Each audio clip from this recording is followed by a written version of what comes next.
Picture this. You are married on a Saturday, and by Monday morning you are standing in someone else's kitchen. The floorboards are cold through your stockings. The stove has already been going for an hour. You are expected to fry eggs, keep the coffee warm, and smile when the men come in from the barn. But when you draw yourself upright, your vision closes at the edges. Your legs tremble as though they have forgotten what they were made for. You tell yourself this is ordinary. You tell yourself a good wife does not make herself heard, and then you hear it again, quiet and firm, a voice that has been with you your whole life. Stay silent. I grew up Old Order Amish in Lancaster County, Pennsylvania. I married at 19 in a church district where everyone had known everyone else for generations. The lessons I was raised on were the same ones most Amish girls absorb early: work without complaint, speak without sharpness, and do not make yourself conspicuous. I cooked for large families. I cleaned for older couples. I tended other people's babies long before I had any say over my own life. When I describe my first week as a married woman, I am not reconstructing something I half remember. I lived it hour by hour, in a house where my name changed overnight. And there is one part of that week that people who did not grow up plain rarely grasp, even though it explains nearly everything. In my community, a marriage is never only two people. It is two families and a church district woven together into something larger than any individual inside it. The Ordnung does not enumerate every expectation in writing, but the central one is unmistakable: a wife yields. We had a word for this in our community, Gelassenheit, which means the surrender of your own will, the setting aside of the self. I heard that word so many times growing up that it had the force of something carved rather than spoken. There was also an expectation around silence that operated just as powerfully. You did not speak about the body. You did not speak about difficulties in a marriage. You did not speak about what happened behind a bedroom door. Women who did were called dirty-minded or ungrateful. This silence was taught to us as modesty. It did not feel like modesty to me. The bishop and the ministers taught that a home must have order. The husband leads, and the wife upholds what he leads. A wife who struggles is counseled to pray more, work harder, and wait with patience. This is passed down between women as well, not because those women are unkind, but because it is how they learn to survive what they were given. When something goes wrong, you do not bring it into the open. You go to family first. If it grows too large to contain there, you go to the bishop. Medical care is not forbidden, but many families delay it, and the delay is not always rooted in distrust of doctors. Often it is rooted in the fear of what it would mean to need one. I did not understand how dangerous that delay could become until the week I am about to describe. My wedding was in late May. The air was already warm and the fields had gone soft and green. I woke before first light to get ready. My mother's hands were steady as she pinned my hair and settled my cap. She smelled of lye soap and the lilacs growing in the yard. At the church service, I sat among the women with my heart moving too fast. The sermon ran long, the way they often do. I remember the bishop saying that marriage is a school for the soul, and watching everyone around me nod as though this were a comfort. Afterward, there was food and an enormous quantity of dishes, and I smiled until the muscles in my jaw ached. I tried to hold the composed expression I had seen on the faces of older married women. Inside, I felt like someone standing at the edge of an examination she had never been given the chance to study for. That evening, my husband Aaron drove the buggy home in silence. He was 21, not a bad man, simply young and thoroughly confident that the way we had always done things was correct. I listened to the harness rings and the steady sound of the horse breathing in the dark. By the following morning, I was in his family's dowdy house on the farm, 2 rooms below and 2 above, with the windows open and the sound of cattle drifting in from the barn. My mother-in-law Mary was already moving through the house with the precision of someone who has not wasted a motion in decades. She said I could start by heating water because in this house they washed up properly. I nodded. I filled the kettle and lifted it to the stove. When I bent to set it down, a deep pain moved through my lower belly, not sharp, but heavy, like something pulling from the inside. I told myself it was the strangeness of the new place. I told myself every new bride feels unsettled. By midday on Monday, I was at the table chopping potatoes, and the knife felt wrong in my hand. My hands had gone cold. When I stood to stir the pot, my knees loosened without warning, and I grabbed the edge of the counter hard enough to leave marks in the flour dust along the surface. Mary looked at me and said I had gone pale. I told her I was fine. She gave a small smile that held no warmth in it and said, "The first week is always hard, to stay busy, that it passes." That evening I moved through setting the table and clearing it with careful attention to how long I remained seated, because in that house sitting read as laziness. When Aaron came in from chores, tired and hungry, he kissed my forehead in the way of someone completing an item on a list, and then he said his mother had mentioned I looked sick. I heard myself answer that I was only tired. Inside, I was saying something else entirely. Please ask me again. Please look at me again. Tuesday, I woke before light with the quilt damp beneath me. The room shifted when I stood. I held the bedpost and waited for the floor to settle. My body felt like it was keeping something from me. Downstairs, Mary was working bread dough, the rhythm of her hands against it steady and certain. She glanced at me once and told me I needed to eat more. I tried. Every bite sat heavily. By Tuesday afternoon, I had begun seeing small dark spots at the edges of my vision when I walked. I was carrying a bucket from the pump when my arms started shaking, and I set it down too abruptly, and water went over the rim and across the ground. I stood looking at the spill as though it confirmed something I had been afraid to name. Mary came outside and saw the water. She did not raise her voice, which somehow made it worse. She said, "Naomi, don't be dramatic. Women have always done this work." I said quietly that I did not feel right.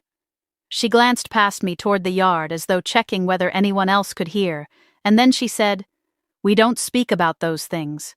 You rest when you find a moment and you keep quiet about it. Do you understand?" I nodded, because I had been taught since childhood that nodding was the correct response. By Wednesday, I was beginning to wonder whether I would get through the week at all. The morning was hot, and the kitchen felt like it was pressing in. I was washing dishes in a pan and the smell of soap and grease lifted off the water and turned my stomach. I leaned over the sink and swallowed and kept swallowing.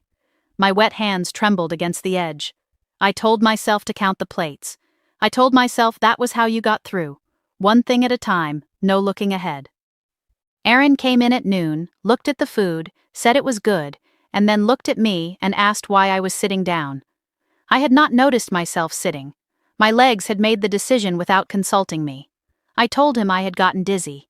He frowned in a way that suggested he was sorting through what to do with this information, and then he said his mother had told him it was normal, and I shouldn't worry her. Don't worry her. That was another rule I had not known I had inherited. That evening he offered to ask the bishop's wife to come and talk with me. He meant it as a form of help, but my stomach tightened at the thought. Talking to the bishop's wife was not the same as being cared for. It was advice that would arrive, regardless of the question, at the same destination. Be patient, be obedient, be grateful for what you have. Thursday. I woke with a fever. I had no thermometer, but I could feel it in the way my skin moved between burning and cold, in the dryness of my mouth, in the way my legs gave at the stove when I tried to stand my full height. I said to Mary that I thought I needed to see a doctor. She stopped what she was doing. She wiped her hands on her apron with the deliberateness of someone choosing her next words carefully. She said they did not run to the English for every small discomfort. I told her it was not a small discomfort. Her eyes narrowed. She said, "Naomi, you are a wife now. This is private. You do not go telling people your body's business." I wanted to say it is my body. I wanted to say I am frightened. I washed my face instead and went back to work. By Friday I was moving with the caution of someone much older, measuring each step, placing my hands within reach of something solid. The house was quiet except for the clock and the stove, and the quiet had a weight to it. Every sound I made seemed too large for the room. That afternoon I was upstairs folding laundry when my ears began to ring. I sat down on the edge of the bed and worked on breathing evenly. My heart was running as though I had been moving fast, though I had been still. I said aloud, to no one, "Something is wrong." The room did not answer. Of course it did not. Saturday arrived. 1 week after the wedding. People would stop us and ask how married life was treating me, and they expected a soft smile and a modest answer. That morning Mary announced we were going to Aaron's grandparents for supper. I tried to dress and my hands shook the entire time. When Aaron brought the horse around and I stepped off the porch, my knees folded. I caught the railing. My stomach seized and I tasted something bitter. Aaron looked at me, annoyed first, then uncertain. He asked what was going on with me. I wanted to tell him everything. The pain that had been in my body since the first morning. The weakness that had grown worse each day. The fear that had been sitting in my chest since Tuesday. But I could still hear Mary's voice from the yard. Stay silent. So I said the smallest version of the truth that I could manage. I told him I could not stand. He stared at me as though I had said something in a language he did not recognize. Mary appeared in the doorway and said not to start trouble on a Saturday, and that was the moment something clarified itself for me. If I kept listening to them, I would fall down in that yard and call it faithfulness. We were still in the yard when I spoke again. My voice was small, but it did not waver. I said, Aaron, I need help today, not tomorrow. Today. He opened his mouth and then closed it. He looked at his mother. He looked back at me. I held the porch rail because my hands had gone numb and my legs felt like something coming apart slowly. I said, I am not performing. I am scared. Mary began to say something. Aaron spoke over her. He said we would go to Daniel's, a neighbor who sometimes worked alongside Englishmen and had a telephone. We drove there in silence, every rut in the road sending a jolt of pain through my abdomen. I held my apron bunched in my fist and counted fence posts to keep myself present. At Daniel's house, Aaron used the phone with the stiffness of someone handling something he did not entirely trust. He reached a clinic in town. An English nurse asked questions in a quick, direct way. Aaron looked at me without knowing what to say. I answered for myself. Weak, fever, dizzy, pain in my belly. She told us to come in immediately. I sat in that clinic chair under lights that were brighter than anything in the Dotty house, and the feeling that moved through me was stronger than the fear that had been living in me all week. It was relief. Because for the first time in 7 days, someone received my words as though they described something real and worth attending to. That day did not end my marriage. What it ended was the particular story I had been handed about what silence meant and what it was for. I understand now why the women around me told me to stay quiet. They had received the same instructions. Many of them had worked through pain that no one ever addressed. Endurance had become a form of dignity, even when no one gave it that name. And there are genuine things in the Amish way of life that I do not dismiss. It holds families together. It keeps work connected to something meaningful. It protects people from a certain kind of rootlessness that the outside world produces in abundance. I saw real tenderness between older couples who had built something together over decades, and I still respect what that steadiness requires. But a way of life can shelter people in one place and expose them in another. When silence is elevated to something sacred, a woman's body becomes easy to overlook. When obedience is the first answer to every question, ordinary care can be postponed until it becomes something more serious. When shame is the mechanism used to keep private things private, a small illness can be allowed to grow in the dark into something that did not have to become dangerous. I do not hold every person from that week responsible for what happened. What I hold responsible is the teaching that told me my voice was a disruption to be managed rather than a signal worth hearing. Some lessons do not reveal themselves as harm until the moment you try to speak and discover how long you have been afraid to. Have you ever been told to stay quiet in a moment when you needed someone to hear you? If you feel ready to say so, bring it into the comments. Quiet stories still deserve witnesses. They always did.